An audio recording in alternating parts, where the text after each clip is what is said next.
Bonjour, bonsoir à tous, c'est Antoine alias Anubis pour une nouvelle vidéo d'après-match. Montpellier, Racing Club de Lens, défaite de nous Lensois 1-0. Un match, encore une fois, où on fait une première mi-temps des plus médiocres et puis une meilleure deuxième mi-temps, mais là, ce n'est malheureusement pas passé. Il y a pas mal de choses à dire comme d'habitude. On va commencer par l'équipe titulaire, le 11 de départ, avec Leka dans les buts, une charnière Gradit, Danso et Christopher Wu. Sur les côtés, ça bouge pas. Klaus à droite, le Frankowski, j'allais dire Lewandowski, non quand même pas. Frankowski à gauche.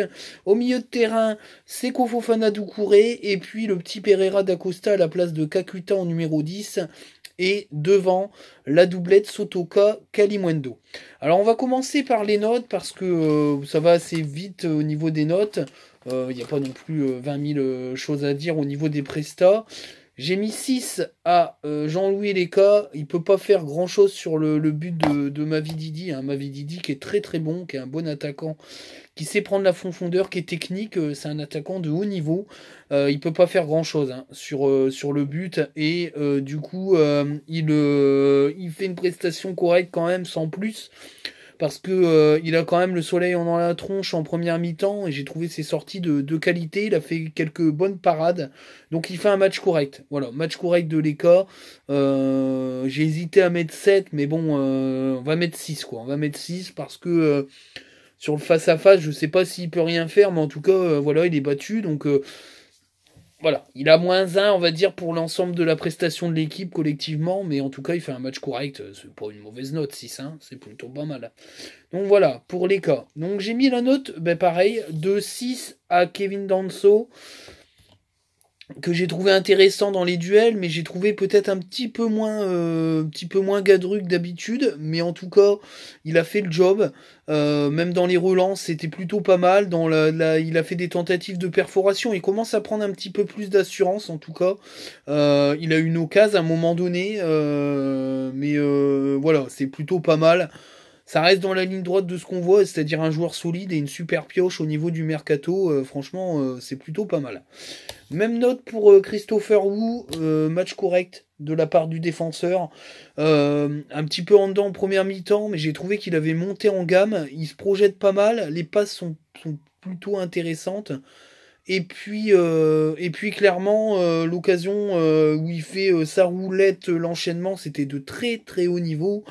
Bon, après, il peut la décaler, mais dans l'euphorie du truc, dans la lucidité, il y a deux choix, soit tu tires, soit tu décales. Il a tiré, bon, ça a été sur le gardien. Si c'est dedans, c'est un début de l'année, clairement. Donc voilà, prestation correcte pour Christopher Wu, qui a bien suppléé Medina. J'ai trouvé que c'était pas mal. J'ai mis la note de 7 à Jonathan Grady, qui a été très costaud, encore une fois, qui a été bon, alors peut-être moins perforateur que d'habitude, parce que ils ont dû beaucoup défendre en première mi-temps, mais j'ai trouvé en tout cas que défensivement, il avait sauvé pas mal de coups. On aurait pu en prendre plus de buts, clairement. Il est totalement sous-coté, mais pourtant c'est un des meilleurs défenseurs du championnat, donc, clairement. Donc voilà, la note de 7, bon match de la part de notre ami Jonathan Gradit. Sur les côtés, j'ai mis la note de 6 à Frankowski, qui fait un match correct, qui a fait un match défensivement costaud, offensivement un peu plus discret, mais il a quand même pas mal centré. Ils ont été bien bloqués sur les côtés. D'ailleurs, je mets la même note à Jonathan Klaus. Alors j'hésitais à mettre moyen, mais au final, il a pas non plus, il a pas non plus fait un match si moyen que ça. Donc je mets aussi la note de 6 pour Jonathan Klaus. Le coup franc, Homelin fait un super match, il le sort encore une fois, il est très très bon sur coup franc. S'il continue comme ça, il va en mettre 2 ou 3 cette saison, c'est clair. En tout cas, voilà, il a apporté, mais c'était moins offensif, moins fringant que d'habitude. J'espère qu'il n'est pas trop perturbé par l'histoire de l'équipe de France. Faut vraiment qu'il se reconcentre sur ses performances en club, on verra plus tard. Voilà, Dédé, pour l'instant, il en fait pas sa priorité, mais quand tu vois les prestats de Dubois et de Pavard, tu te dis quand même qu'il est devant ces deux-là. Alors après, apparemment, j'ai vu l'article de Sylvain Charlet où Kalulu, Moukielé et Sidibé sont devant lui. Ouais, Sidibé il fait un bon début de saison, mais clairement, Mukiele peut-être, mais Kalulu c'est jeune, puis je sais pas forcément si c'est vraiment si performant que ça. Bon, on verra bien. Et après, il a peut-être pas pris l'option Jonathan Klaus, on verra, hein. On verra bien, on verra bien. En tout cas, voilà. Je mets la note de 6 aussi à Tchèque Doucouré. Ah non, même d'ailleurs, non, non, non, non, non, pas la note de 6. Tchèque Doucouré, il a 7 parce qu'il a fait un bon match. Clairement, 6 c'est un peu sévère. Il a fait un très bon match. Dans la récupération, bon, ils sont tous fait bouffer par Savanier qui a fait l'amour à toute l'équipe, c'est clair. Mais j'ai trouvé très intéressant et surtout, il apporte offensivement. Il y a une frappe ratée, mais après, il y a une superbe frappe du gauche. Comlin enlève, il y a deux grosses occasions qui peuvent faire filoche. Et le gardien fait un très bon match, hein. Il préserve le score. Mais le match nul n'aurait pas été mérité, hein. J'en parlerai après dans l'analyse du match. Donc ben voilà, mais en tout cas il fait un bon match. Il est dans la droite ligne de ce qu'il montre depuis un moment. Donc c'est clair, c'est intéressant. Numéro Seko Fofana, j'ai mis la note de 5. Match moyen. J'ai hésité à mettre correct, mais je suis désolé. Quand tu fais ce que tu fais sur le terrain et que derrière t'envoies une nouille de district, je suis obligé de mettre moyen. Parce que au final, c'est un excellent éliminateur. En phase de transition, en phase de contre, il est énorme. Il s'ouvre, mais il s'ouvre tout le chemin du but. Mais alors, sa dernière passe est dégueulasse à souhait. C'est pas bon. Parce que s'il soigne un tantinet sa dernière passe, il y a au moins 3 occasions de but supplémentaires. Clairement. Clairement. Donc je peux pas mettre plus, je mets match moyen parce que moi j'attends plus de Seko Fofana sur ses dernières passes. C'est bien de savoir dribbler, éliminer, d'être super technique et puissant, mais si derrière la finition elle est dégueulasse, ben ça sert pas à grand chose, hein. Beaucoup de frappes aussi un petit peu compliquées. Voilà, va falloir qu'il travaille ça vraiment, hein. Seko Fofana pour franchir un palier, c'est compliqué, c'est compliqué. Euh, mais ça reste un super joueur, hein. Mais il faut qu'il soigne ça pour devenir encore plus décisif et franchir le palier pour aller dans une grosse équipe qui joue la Ligue des Champions. Il en est capable, hein. Il va falloir vraiment qu'il progresse sur cet axe. Vraiment, vraiment. 5 à Pereira da Costa, qui a souffert malheureusement de la comparaison avec Gaël Kakuta. Je l'ai trouvé un peu fragile, hein, un peu faiblard. Mais c'est normal, c'est un jeune joueur. Il y a quelques moments d'éclat. À un moment donné, il fait l'amour au défenseur sur la gauche et puis il fait un super centre. Le souci, c'est qu'il l'a fait qu'une fois. Donc il a perdu pas mal de ballons sur des conduites de balles hasardeuses. Il va falloir vraiment qu'il gère un peu la pression, hein, d'être titulaire en Ligue 1. Mais en tout cas, il y a du potentiel. C'est un jeune joueur qui est capable d'éliminer même en Ligue 1. Donc voilà. Mais là, c'était moyen. J'en attendais quand même beaucoup plus côté Pereira da Costa, mais il faut lui laisser le temps. Faut lui laisser le temps.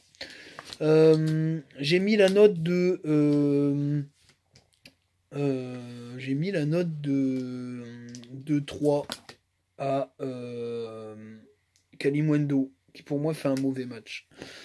Fait un mauvais match parce qu'il est capable d'éliminer des joueurs, mais il n'a pas fait une frappe. Ensuite, les rares occasions qu'il a eues, il n'a pas su faire la bonne frappe.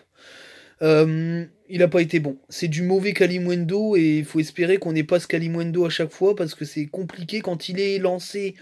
Comme contre Reims, bah, il sait faire, mais là j'ai trouvé qu'il forçait un peu trop et ça a été très très compliqué. D'ailleurs j'ai mis la même note à Florence Otoka, parce qu'au final c'était du mauvais Sotoka aussi ce soir, enfin hier. Très peu trouvé, très peu fort dans l'élimination. J'ai un peu de mal. J'ai un peu de mal avec ce Sotoka là qui est pas vraiment devant, qui est pas vraiment au milieu, qui est entre deux eaux et qui arrive pas à, à lancer les choses, à prendre le jeu à son compte. Donc voilà. Devant, c'était pas terrible. C'était pas terrible hier et on peut pas gagner quand devant c'est pas terrible. Clairement. Au niveau des remplaçants, j'ai mis la note de 3 à Wesley Saïd. Il fait une mauvaise rentrée. Parce qu'il n'a pas été bon. Les centres, c'est des coups de fusil. Je l'ai pas trouvé concentré. À la finition, il a été pâteau. Il a pas fait une bonne rentrée, clairement. Et je mets la note de 2 à Coco Jean. Je l'aime bien. Il a une tête qui me plaît. Mais alors là, il a fait une entrée très mauvaise, quoi. Très mauvaise parce que l'occasion du but, il doit jamais claquer une tête piquée comme ça. Il doit essayer pas de la mettre claquée piquée. Il doit la mettre droite et il y a but, quoi. Le centre de Machado, il est parfait. La tête, je sais pas pourquoi il fait une tête piquée alors qu'il est déjà petit. La tête, elle va directement trop près du sol et elle est trop près. Elle rebondit trop tôt, donc elle passe au-dessus. Et puis le truqueur de penalty, là, faut qu'il arrête de faire ça parce que au final, ça va le desservir. Le jour où il y aura vraiment penalty, il va le payer cher. Donc c'est un truqueur pourri. En plus, c'est nul. Ça se voit à 3 km qu'il se laisse tomber avant. En plus, c'est débilos parce que il se laisse pas tomber. Il va au contact, il y a penalty. Il y a penalty. Il se laisse pas tomber avant. Alors après, moi je pense qu'il peut avoir le ballon. Hein. Il se laisse, voilà, il se laisse, il touche le ballon. Il y a penalty si le gardien le touche. Hein. Clairement. Hein. Pour moi, il y a péno. Hein. Donc bon, voilà, très mauvaise rentrée. Clairement, très mauvaise rentrée. Très mauvaise rentrée. Et je mets 7. Bonne rentrée pour Wesley Saïd. Pardon. Pour Daver Machado et le petit Boli. Machado parce que il est rentré, tous les ballons qu'il a touchés, il a été dangereux, tous ses centres ont été intéressants. Ça fait du bien parce que Machado il doit quand même se dire que Frankowski lui joue un sacré tour. Mais en tout cas, je pense que parce que le problème de Machado, c'est que dans l'esprit de Francaise et ça le conforte. Frankowski il démarre avec Klose et Machado il rentre pour remplacer Klose et Frankowski passe à droite. Voilà, c'est la manière qui fait Francaise. Donc du coup, c'est vrai que Machado, pour démarrer, c'est compliqué, parce qu'il faudrait par exemple que Frankowski soit blessé pour qu'il démarre à gauche et Klose à droite, ou que Klose... Faut qu'un des deux titulaires soit blessé pour qu'il soit titulaire, clairement. Mais c'est compliqué, en fait. Du coup, je suis assez content de sa presta, il est rentré, il a été très dangereux.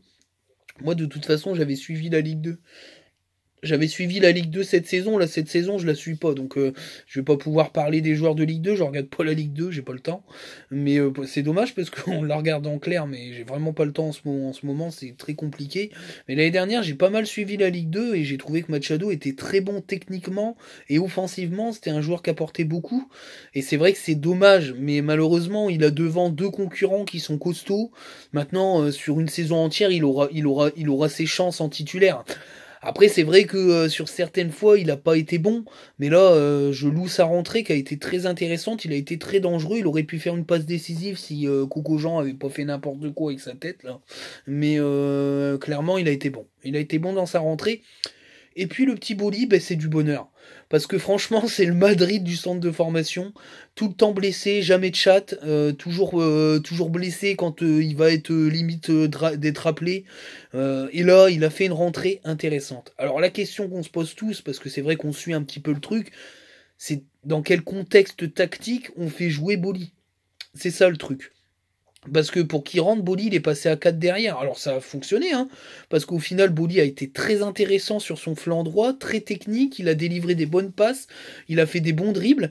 Moi, ça me plaît, mais on joue pas à 4. C'est ça le problème. Donc c'est vrai que moi je comprends Francaise dans le sens où en fait Boli il a pas forcément sa place dans l'effectif parce qu'il joue pas comme ça.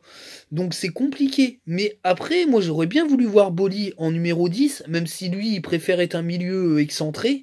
Ça me plairait de le voir en 10. Après techniquement il peut jouer piston. Il a joué piston avec Montagnier. Il peut jouer piston. Mais dans ces cas-là il est derrière il est derrière la concurrence. À part si on considère techniquement qu'il est le remplaçant de Klose et que Frankowski il est remplacé par Machado. Sauf que Francaise il remplace jamais ses deux latéraux. C'est très rare. Donc il va rarement jouer. Donc voilà, c'est assez compliqué pour lui, mais pourquoi pas jouer en numéro 10, essayer de le recentrer pour qu'il ait un peu plus de temps de jeu et qu'il puisse concurrencer un peu Pereira d'Acosta. En tout cas, moi, je l'ai trouvé intéressant. Donc, il a fait une bonne rentrée, je la loue. J'ai mis la note de 7 à Montpellier. C'est un bon match. Franchement, on s'est fait battre par une équipe qui le mérite. Ils sont pas dans un classement qui les représente. Je pense que la Borde perdre la Borde et Delors, ça a fait du mal au club. Mais Mavididi, il fait le taf. Savanier, même si c'est un, un gitan de la casse, ça reste quand même un extraordinaire joueur qui pour moi est peut-être aux portes de l'équipe de France avec des prestats de ce niveau, même s'il joue pas l'Europe. Le problème avec Dédé c'est ça, c'est faut jouer l'Europe, mais des numéros. Le problème c'est que s'il joue en 3-4-2, enfin en 3-1, 3-3-1-2, il est obligé d'avoir un remplaçant à Griezmann. Il faut un numéro 10. Quand on voit les prestats de Lemar en équipe de France et compagnie, c'est très compliqué. Maintenant, voilà, il va peut-être falloir trouver un 10 qui puisse supplanter Griezmann. TJ Savanier, avec sa capacité de passe, ça peut faire très mal. Moi, je rêve de voir Klose et TJ Savanier en équipe de France. Pas dans le contexte du match d'hier. Hein. Moi, j'ai suivi TJ Savanier. J'aime bien ce joueur-là, même si j'aime pas sa mentale. J'aime pas sa mentale, mais bon, après, ça, c'est autre chose. Mais j'adore ce joueur. Il est exceptionnel. Exceptionnel. D'ailleurs, j'ai écouté un peu les stats sur Canal. Il est un des meilleurs joueurs d'Europe. Il est dans le top 10. C'est un truc de dingue. Je pense que ça doit pas passer inaperçu auprès du sélectionneur. C'est ça, moi, qui me gêne chez Deschamps. C'est ça. Parce que ce joueur-là, il est capable d'être sur un banc d'une équipe de France. Hein. Moi, je suis désolé, aux Jeux Olympiques, il n'a pas été ridicule. Ils ont eu du mal parce qu'ils avaient une équipe en carton, mais lui et Gignac, ils ont flotté, hein, clairement. Voilà. Moi, j'aimerais bien voir cette équipe-là avec un 109, avec éviter de reprendre les copains des copines. Enfin, voilà, c'est un peu encore le coup de gueule, mais on en fait tous les week-ends des coups de gueule parce qu'au final, on n'est pas content de ce que fait Deschamps. Voilà, c'est c'est un petit guillemet, mais voilà, on va venir un peu sur le match. Ah oui, j'ai oublié de noter l'arbitre. Ben, je suis désolé, Bata, d'habitude, c'est une poire, c'est une poire belle Hélène, mais là, j'ai mis 6, match est correct.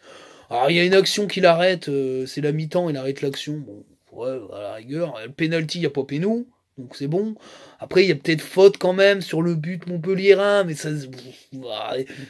c'est pas catégorique qu'il y a faute, donc tu peux pas trop juger là-dessus. Moi, je trouvais qu'il avait pas fait trop un mauvais match. Après, il siffle à tort et à travers, mais ça, c'est Bata, il a toujours fait ça.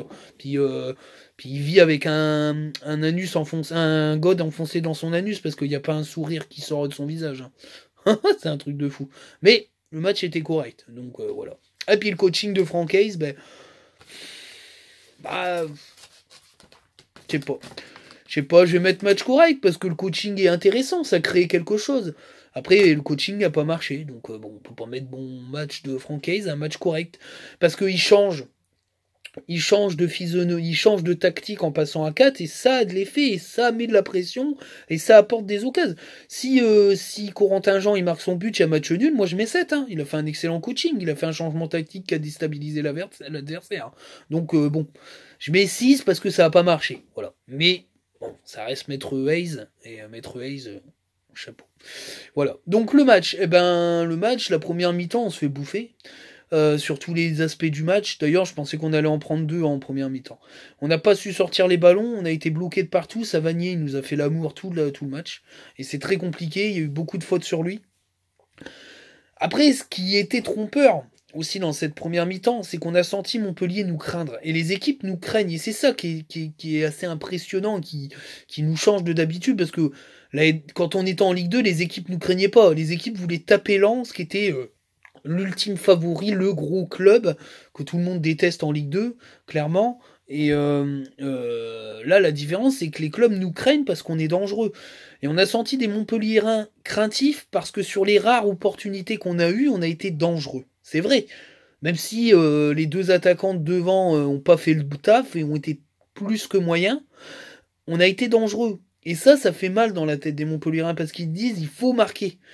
Alors, la première mi-temps se termine, on se fait bouffer, je me dis 0-0, bon, on s'en sort pas mal, on va pouvoir appuyer sur l'accélérateur, mais en fait, les dieux du foot, ils nous ont punis parce qu'on méritait pas d'être au match nul, et que du coup, on prend le but d'entrée en début de deuxième mi-temps, la physionomie du match, elle change parce qu'on force un peu, on attaque, mais on aurait pu en prendre un deuxième, et clairement, on est trop à réaction face à ces équipes-là qui nous bousculent, on est perturbé.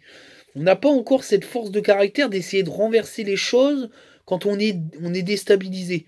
Et du coup, voilà, faut dire les choses. Ça a été plus que compliqué. Donc, on peut pas gagner tous les matchs, clairement. C'est clair qu'avec un Seko Fofana un peu plus adroit dans les passes, dans les dernières passes, les derniers gestes, on égalise au minimum.